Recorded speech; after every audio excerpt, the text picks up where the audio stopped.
On a sewing machine, and it could be any domestic sewing machine, I need to drop the feed dogs on the machine. I've got a special foot on this machine. It is a free motion convertible quilting foot. Big long name for a small foot.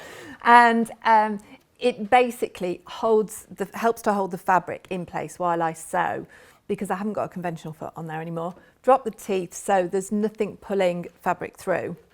So I end up having to be the movement mechanism for the fabric underneath the needle.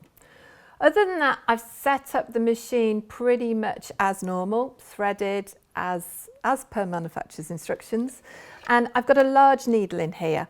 I like to just keep the same needle in. This one is a purple tip, size 14, for those who are particularly interested. And that's got a larger eye, and it helps me to thread the machine a lot easier, because I do need to swap to different specs.